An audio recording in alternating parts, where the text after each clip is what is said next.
Hello guys, सभी को राम राम सा राधे राधे, जय श्री कृष्ण।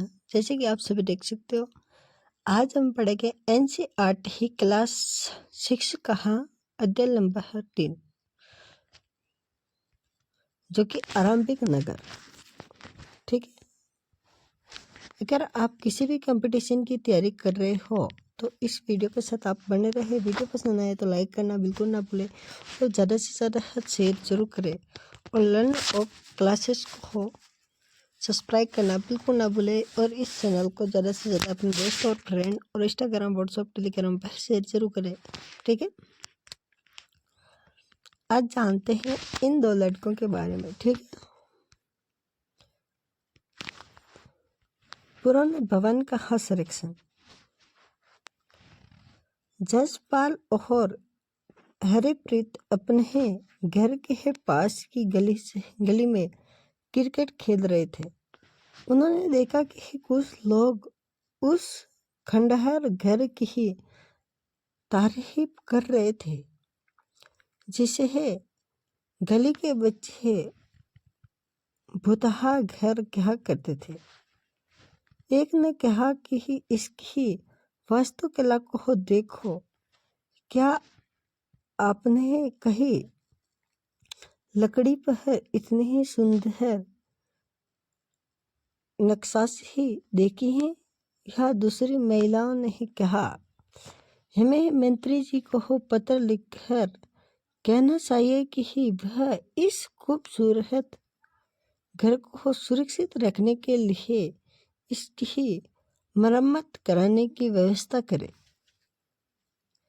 ये सब सुनकर जसपाल और हरप्रीत सोचने लगे कि इस पुराने खंडहर से लोगों का इतना लगाव क्यों हो सकता है।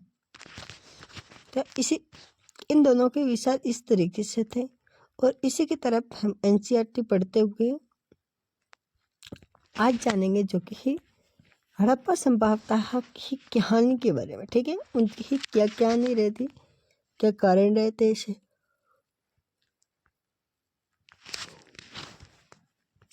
एक शहर पुरानी इमारत अपनी ही कहानी बताती है।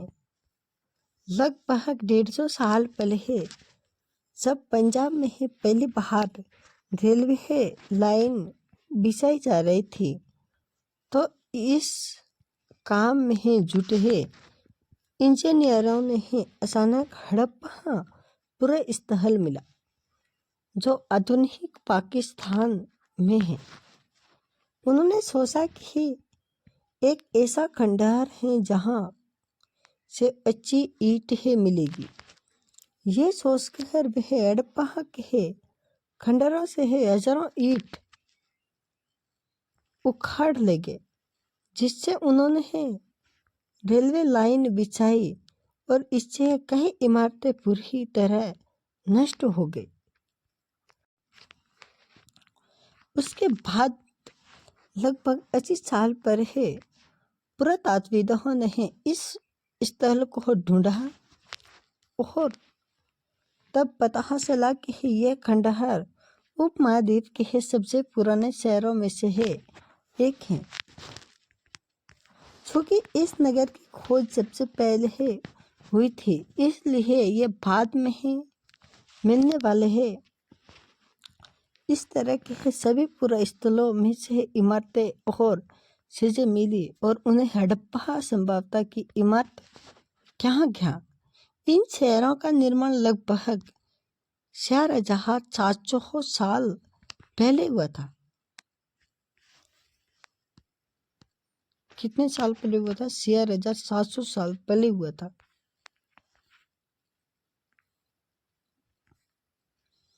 आगे जानते हैं इन नगरों की विशेषता क्या रही होगी या क्या विशेषता थी। इन नगरों में से कहीं को तो या दो या उससे ज्यादा हिस्सों में विभाजित किया गया था। पहले पश्चिमी भाग में छोटा था, लेकिन ऊंचाई पर बना था और पूर्वी हिस्से में बड़ा था, लेकिन वह निचले इलाके में बना था।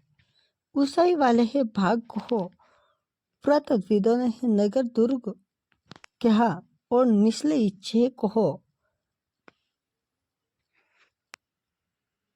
निचला नगर कहा है। दोनों हिस्सों की ही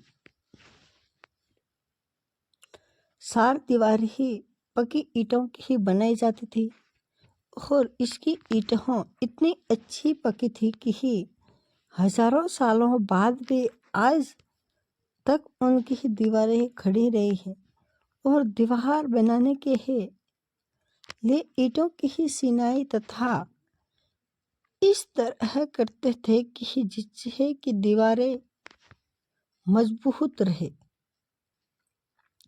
कुछ नगरों में दुर्ग में कुछ खास इमारत बनाई थी गई थी, जैसे कि बात की जाए तो मिसाइल के तौर पर मोइनजोदड़ो में ही खास तालाब बनाया गया, जिसे पुरातत्वविदों ने महान स्नानगृह कहा। इस तालाब को बनाने में ईंटों और प्लास्टर या इस्तेमाल किया गया, जिसमें पानी का रिवाज रोकने के लिए प्लास्टर के ऊपर चारकोल की परत चढ़ाई गई। इस सरोवर में दो तरफ से उतरने की सीढ़ियां बनाई गई थी और चारों ओर कमरे बनाए गए थे। इसमें इमारत भरने के लिए पानी कुएं निकाला जाता था और उसका उपयोग के बाद इसे खाली कर दिया गया। शायद यह विशिष्ट नागरिक या विशेष अवसरों पर स्नान क्या करते थे। कालीबंगा और लोथल जैसे अन्य नगरों में अग्निकुंड मिले, जहां संभव यज्ञ किया जाते होंगे। हड़प्पा, मोइनजोदड़ो और लोथल जैसे कुछ नगर में बड़े बड़े भंडार या घर मिले।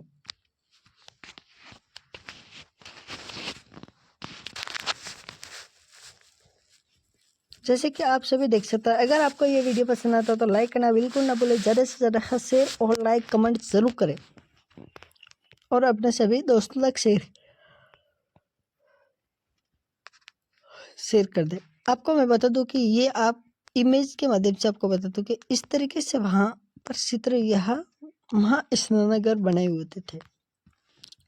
आप देख सकते हो ये शायद तालाब के टाइप बनाया है। जैसे आप देख सकते हो दोनों तरफ सीढ़ियाँ, इस तरफ सीढ़ियाँ, इस तरफ सीढ़ियाँ, ठीक है। इधर से भी जा सकते, उधर से आ सकते। ये इसमें शायद पानी रहता होगा। ये आप देख सकते हो ये पक्की ईंटों से बना हुआ है। देख सकते हो पूरा मकान है, ठीक है। इस तरीके से ये स्नानगृह होते थे भाई। अब बात की जाए तो भवन, नाले और सड़कें के बारे में, ठीक है। पहले आपको चित्र के माध्यम से बता देता हूँ। ये देख सकते हो इस तरीके से बनाया गया था चित्र।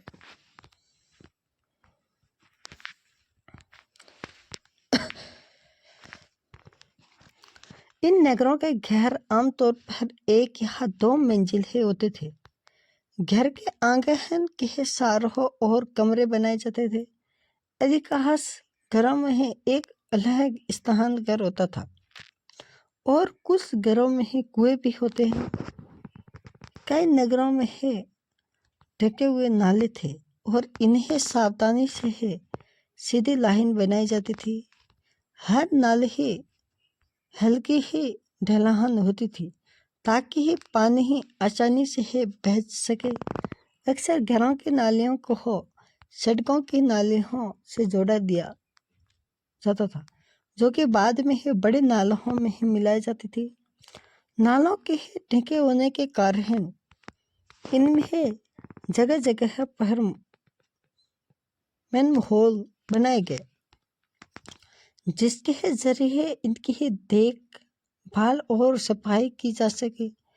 घर, नाले और सड़कों का निर्माण योजना तरीके से एक साथ ही किया गया। जैसे आप देख सकते हो अभी हमारे बाजार में जो नालियाँ होती हैं उन सभी जो कि घरों के अंदर भी पाइप लगाए गए थे जो कृष्णनगर थे, और पानी जाने के लिए नाली बनाई थी और नालियों को साफ करते थे उस टाइम में, जिससे कि पानी इकट्ठा ना हो और गंदगी ना फैले। ठीक है, यहाँ पर एक प्रश्न पूछा है, यहाँ पर वर्णित घरों और पिछले अध्याय में वर्णित घरों में तुम्हें क्या अंतर दिखाई देता है? कोई तो अंतर बता सकते हैं? जैसे आप देख ही सकते हो, अभी ये आपको मैं मानचित्र बता रहा हूँ। इस तरीके से ये बनाए होगी, ये नालियाँ देख सकते हो। ठीक है, अब हम पढ़ेंगे नगरीय जीवन के बारे में। ठीक है, हड़प्पा के नगरों में बड़ी हल चल करती ही होगी। यहाँ पर ऐसे ही लोग रहते होंगे जो नगर के खास इमारत बनाने की योजना में जुटे ही रहते थे। संभव यहाँ के शासक थे। यह भी संभव है कि ये शासक लोगों को भेज कर दूर दूर के धातु या बहुमूल्य पत्थर और अन्य उपयोगी चीज मंगवाते हैं। शायद शासक लोग खूबसूरत यहाँ हेलो गाइस, जैसे आप सभी देख सकते हो, दूर दूर तक संभव है कि ये कि शासक लोगों ने ही बेच कर दूर दूर के धातु और बहुमूल्य पत्थर या अन्य उपयोगी चीजें मंगवाते थे। शायद शासक लोग खूबसूरत मनको हो तथा सोने शादी की ही आभूषण जैसी ही कीमती चीजों को अपने ही पास रखते होंगे। इन नगरों में ही लिपि भी होती थी जो मुहरों पर शायद अन्य चीजों में ही लिखित होंगे है जो बस नहीं पाई होगी। इनके अलावा नगरों में ही शिल्पकार स्त्री पुरुष पे ही रहते थे जो अपने घरों में ही किसी ही उद्योग स्थल की तरह तरह की चीजें बनाए होंगे। जो लोग लंबी यात्रा करते थे और वहां से ही उपयोगी वस्तु लाते थे, साथ ही लाते हैं और सुदर्शन देशों की ही किच्छे क्यानी मिट्टी ही बने हैं और खिलौने भी मिलते हैं जिससे बच्चे को खेलते होंगे। देख सकते हो, इस तरीके से आप देख सकते हो, ये खिलौने इस तरीके से मिट्टी के है खिलौने बनते हैं उस टाइम में। ठीक है, आप देख सकते हो, ये दीवारों पर बने हुए हैं।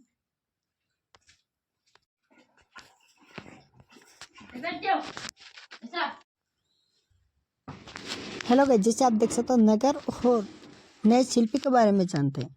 आओ अब कुछ ऐसी ही चीज़ों के बारे में अध्ययन करें जो कि हड़प्पा नगरों से प्राप्त हुई हैं। पुरातत्वविदों से जो चीज़ें वहाँ से मिली हैं उनमें अधिकतर पत्थर, शंख, तांबे, कांसे, सोने, चांदी जैसे धातु से बनाए गए तांबे और कांसे से औजार या हथियार, गहने और बर्तन बनाए जाते हैं। सोने चांदी से ही गहने और बर्तन बनाए जाते थे। यहाँ पर मिली ही सबसे आकर्षक वस्तु और जो कि मैन के है भाट फलक, जैसे कि आप देख सकते हो, इस तरीके से आपको चित्र के माध्यम से देख सकते हो। इस तरीके से माला के टाइप आपको दिख रहे होंगे। ठीक है, इस तरीके से उस समय बनाए करते थे जो कि आभूषण के। हड़प्पा सभ्यता के लोग पत्थर एवं मुहरे बनाते थे। इन आयताकार या मुहरों पर सामान्यतः जानवरों के चित्र मिलते हैं। वही हड़प्पा सभ्यता के लोग काले रंग के डिजाइन किए हुए खूबसूरत लाल मिट्टी के बर्तन बनाते थे। एक आप देख सकते हो, इस तरीके से ये मूर्ति भी देख सकते हो बनाते थे। संभव 7 साल पहले है मेरठगढ़ में कपास की खेती शुरू हुई थी। 7 साल पहले मेरठगढ़ में कपास की शुरू हुई थी। मोई चरणों से है कपड़े के है टुकड़ों के अवशेष, शादी के है फुलदान के है ढक्कन तथा कुछ अन्य तांबे की वस्तुएं से चिपके हुए मिले हैं। पक्की मिट्टी वह फेने से बनी तकलियां या शुद्ध कताई का संकेत देती हैं। इनमें से अधिकांश वस्तुओं का निर्माण विशेषज्ञों ने किया था। विशेषज्ञ उसे कहते हैं जो किसी खास चीज से बनाए कर खास चीज के बनाने के लिए प्रशिक्षण लेता हो, जैसे पत्थर से है तराशना, मन के है समकाना या फिर मुहरों पर पंछी का हार करना आदि। इन चित्रों को देखा कि ही मूर्ति कहाँ से रहा, कितने आकर्षक ढंग से है बनाया गया है, कि उसकी ही दाढ़ी कितनी अच्छी ही तरह से है दर्शाई गई है। यह किसी ही विशेष या मूर्तिकार का ही काम हो सकता है, हर वक्त ही विशेष नहीं हो सकता। हमें ये पता नहीं है कि क्या सिर्फ पुरुष ही ऐसे ही काम प्रशिक्षण हासिल करते थे या फिर केवल महिला ही, शायद कुछ महिला पुरुष दोनों ही इस काम में दक्ष करते थे। यह अभी तक कंफर्म नहीं हुआ है, महिला और शायद पुरुष दोनों भी करते होंगे या अकेले भी करते थे। ठीक है, यहाँ पर आप देख सकते हो कच्चे माल की खोज। कच्चे माल की खोज किस प्रकार की थी। अगर आपको ये वीडियो पसंद आता है तो लाइक करना बिल्कुल ना भूलें, ज़्यादा से ज़्यादा अपने दोस्तों और फ्रेंड के साथ शेयर जरूर करें और लाइक सब्सक्राइब करना बिल्कुल ना भूलें। कच्चा माल उन पदार्थों को कहते हैं जो प्राकृतिक रूप से मिलते हैं या फिर किसान पशुपालक या उनका उत्पादक करते हैं, जैसे है लकड़ी, धातु, इसके प्राकृतिक उपलब्ध जो कि कच्चे माल। इनमें से फिर कई तरह की ही चीज़ें बनाई जाती। मिसाइल तौर पर किसान द्वारा पैदा किए गए कपास को कच्चा माल कहते हैं, जिसमें बाद में कताई बुनाई करके कपड़ा तैयार किया जाता है और कपड़ा में लोगों की कई चीज़ें वही मिलती हैं, लेकिन तांबा, सोना, लोहा, सोना, चांदी व मूल्य पत्थर जैसे पदार्थ कहाँ वे दूर दूर से आयात करते थे। ठीक है, जैसे आप देख सकते हो इस तरीके से बनाए थे। उस टाइम में कुछ बैलगाड़ियों का इस्तेमाल होता होगा शायद। हड़प्पा के तांबे कहा आयत हैं, संभवतः आज के है राजस्थान से है करते हैं कि पश्चिमी एशियाई देश या ओमान से है तांबे का आयतन किया जाता था। कांसा बनाने के लिए तांबों के साथ साथ मिलाई जाने वाली धातु टीन आयतन आधुनिक इकाई और अफगानिस्तान से किया जाता। सोने का आयतन आधुनिक कर्नाटक और बहुमूल्य पत्थर या आयतन गुजरात, ईरान और अफगानिस्तान से किया गया था। देख सकते हो इस तरीके से चित्र भी मिले हैं। नगरों में रहने वाले के लिए भोजन की व्यवस्था किस प्रकार की थी, आज जानते हैं। ठीक, लोगों ने नगरों के अलावा गांवों में भी रहते थे। वे अनाज उगाते थे और जानवर पालते थे। किसान सारवा या शहरों में रहने वाले थे। शासक लेखकों और दस्तकारों को खाने के सामान देते थे। पौधों के अवशेष से पता चलता है कि हड़प्पा के लोग गेहूं, जौ, दाल, मटर, धान, तिल, सरसों उगाते थे। जमीन की जुताई के लिए हल का प्रयोग करते होंगे। एक नई बात थी कि हड़प्पा काल के तो बस गई, क्योंकि प्रातः ही लकड़ी से बनाए जाते थे, लेकिन हल के आकार के खिलौने मिले हैं। इसी ही क्षेत्र में बारिश कम होती होगी, इसलिए सिंचाई के लिए लोगों ने कुछ तरीके अपनाए होंगे। संभवतः पानी का सहन किया जाता होगा और जरूरत पड़ने पर उसे फसलों की ही सिंचाई की जा सके। हड़प्पा के लोग गाय, भैंस, भेड़, बकरियां पालते थे। बस्तियों के आसपास तालाब और चरागाह होते थे, लेकिन सूखे महीनों में वे मवेशियों के झुंडों को सारों पानी की तलाश में दूर दूर तक जाया जाते थे। वे बेहर जैसे पहलों की इकट्ठा करते थे और मछलियां पकड़कर हिरन जैसे जानवरों का शिकार भी करते थे। जैसे आप देख सकते हो इस तरीके से मिले शायद हल्के टाइप से, जैसे कि खेत जोता किया करते थे। ठीक है,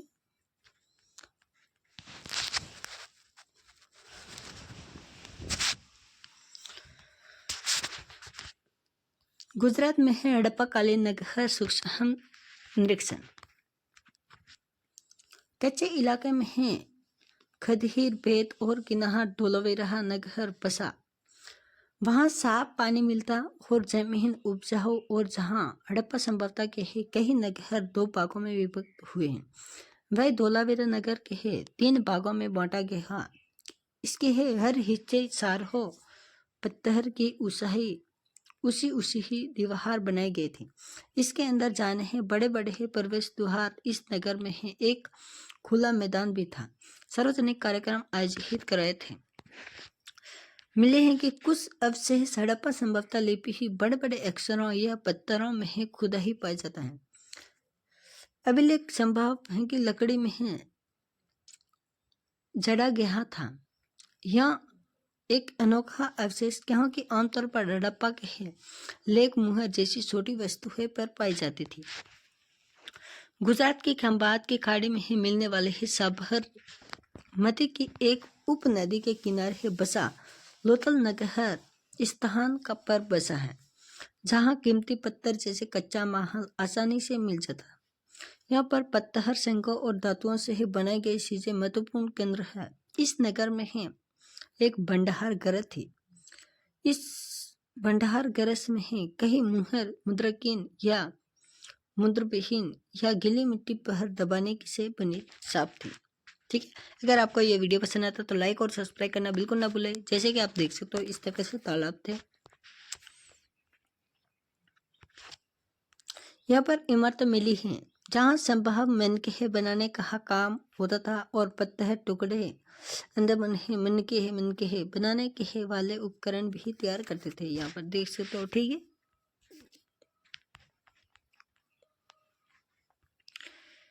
हड़प्पा सभ्यता का शायद अंत्य रहस्य क्या रहा होगा। लगभग 3900 साल पहले है एक बड़ा बदलाव देखने को मिला है। अचानक लोगों ने नगरों को छोड़ दिया, लेकिन मुअर और बांटों का प्रयोग बंद हो गया। दूर दूर के कच्चे माल आयात काफी ही कम हो गए और मोइनजोदड़ो सड़कों और कच्चे ढेर सारे बनने लगे। जल निकास प्रणाली नष्ट हो गई और सड़कों पर चुगचुना घर बनाए जाने लगे। बस ये सब क्या हुआ कुछ पता नहीं। कुछ विद्वानों का कहना है कि नदियों में सूखी पड़ने के कारण, अन्य का कहना है कि जंगलों में विनाश होने के कारण, और इसी के कारण हो सकते हैं या ईंटें पकाने के ईंधन जरूरत पड़ती थी। इसके अलावा मवेशी बड़े बड़े झुंडों के सड़कों और घास वाले मैदान समाप्त हो गए या कुछ इलाके में बाढ़ आ गई, लेकिन कारणों से ये भी स्पष्ट नहीं पता है कि नगरों का अंत कैसे हुआ। सूखे के कारण यह ऐसा लगता है। हड़प्पा सभ्यता का अंत शायद ऐसा लगता है कि या तो कोई बाढ़ आई होगी, बाढ़ नहीं आए तो सारी नदियां या पानी सूखा पड़ने के कारण या सारे पेड़ पौधे या जानवर नष्ट हो गया होगा। इस कारण से इस सभ्यता का अंत हो गया था। ठीक है, आज का वीडियो इतना ही। वीडियो पसंद आए तो लाइक सब्सक्राइब करना बिल्कुल ना भूलें। ज़्यादा से ज़्यादा अपने दोस्त और फ्रेंड के साथ शेयर जरूर करें। Thank you so much.